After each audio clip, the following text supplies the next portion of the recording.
आप सभी का स्वागत है अध्यात्म दर्शन चैनल में। और आज हम लोग जानेंगे भालचंद्र संकष्टी चतुर्थी के बारे में, जिसे गणेश चतुर्थी के रूप में भी जाना जाता है। इस दिन भगवान शिव के पुत्र भगवान गणेश की विशेष पूजा अर्चना की जाती है। यह त्यौहार पूर्णिमा के चौथे दिन मनाया जाता है और भक्त भगवान गणेश को प्रसन्न करने के लिए उपवास रखते हैं। संकष्टी शब्द का अर्थ है मुसीबतों से मोच। मानता है कि संकष्टी गणेश चतुर्थी का व्रत करने से भक्त पर आने वाले हर संकट भगवान गणेश की कृपा से दूर हो जाते हैं। भालचंद्र संकष्टी चतुर्थी 2023 पूजा विधि। आइए जानते हैं पूजा का शुभ मुहूर्त, चंद्रोदय और पारण का समय। भालचंद्र संकष्टी चतुर्थी तारीख और शुभ मुहूर्त। जैसा कि आप सभी जानते हैं, भालचंद्र संकष्टी चतुर्थी 11 मार्च 2023 अर्थात आज है।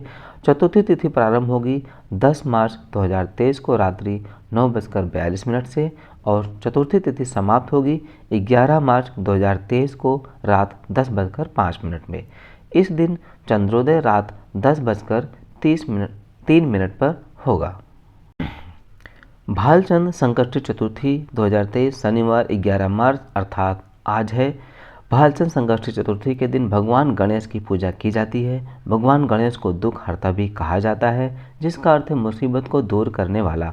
इस शुभ दिन पर भक्त भगवान गणेश को प्रसन्न करने के लिए व्रत रखते हैं। हर महीने भगवान गणेश की पूजा एक अलग नाम से की जाती है और यह चंद्रमा पर निर्भर करता है। भालचंद्र संकष्टी चतुर्थी को कृष्ण पक्ष के दौरान मनाया जाता है, जो कि चंद्रमा का घटता चरण है, जिसका अर्थ है पूर्णिमा के बाद चौथा दिन। भगवान गणेश को ज्ञान, समृद्धि, सौभाग्य के देवता के रूप में पूजा जाता है। यह वह दिन है जब भगवान शिव ने भगवान गणेश को सभी के सर्वशक्तिमान देवता होने का आशीर्वाद दिया था। धार्मिक मान्यता के अनुसार इस दिन गणपति पूजा करने से यश, धन, वैभव और अच्छे स्वास्थ्य का आशीर्वाद मिलता है। चतुर्थी के दिन उपवास रखकर भगवान गणेश की पूजा की जाती है और चंद्र दर्शन के बाद ही व्रत खोला जाता है। भालचंद्र संकष्टी चतुर्थी के दिन सुबह उठकर नित्य कर्म करके स्नान करें, स्वच्छ कपड़े पहनें और फिर व्रत का संकल्प लें। अब भगवान गणेश की पूजा अर्चना करें। पूजा के दौरान भगवान गणेश को तिल, गुड़, लड्डू, दुर्वा और चंदन, मोदक अर्पित करें। अब आइए जानते हैं संकष्टी चतुर्थी की पौराणिक कथा के बारे में। ओम श्री गणेशाय नमः। एक समय की बात है कि विष्णु भगवान का विवाह लक्ष्मी जी के साथ निश्चित हो गया। विवाह की तैयारी होने लगी। सभी देवताओं को निमंत्रण भेजे गए, परंतु गणेश जी को निमंत्रण नहीं दिया। कारण जो भी रहा हो, अब भगवान विष्णु की बारात जाने का समय आ गया। सभी देवता अपनी पत्नियों के साथ विवाह समारोह में आए। उन सबने देखा कि गणेश जी कहीं दिखाई नहीं दे रहे हैं। तब वे आपस में चर्चा करने लगे कि क्या गणेश जी को नहीं न्योता है या स्वयं गणेश जी ही नहीं आए हैं। सभी को इस बात पर आश्चर्य होने लगा। तभी सबने विचार किया कि विष्णु भगवान से ही इसका कारण पूछा जाए। विष्णु भगवान से पूछने पर उन्होंने कहा कि हमने गणेश जी के पिता भोलेनाथ महादेव को न्योता भेजा है। यदि गणेश जी अपने पिता के साथ आना चाहते तो आ जाते, अलग से न्योता देने की कोई आवश्यकता भी नहीं थी।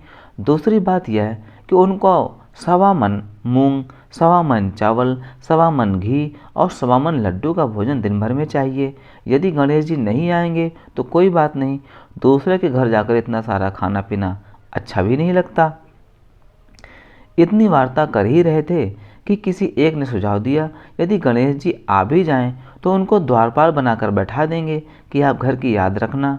आप तो चूहे पर बैठकर धीरे धीरे चलोगे तो बारात से बहुत पीछे रह जाओगे। यह सुझाव भी सबको पसंद आ गया, तो विष्णु भगवान ने भी अपनी सहमति दे दी। होना क्या था, इतने में गणेश जी वहां आ पहुंचे। उन्हें समझा बुझाकर घर की रखवाली करने बैठा दिया गया। बारात चल दी। तब नारद जी ने देखा कि गणेश जी तो दरवाजे पर ही बैठे हुए हैं, तो वे गणेश जी के पास गए और रुकने का कारण पूछा। गणेश जी कहने लगे कि विष्णु भगवान ने मेरा बहुत अपमान किया है।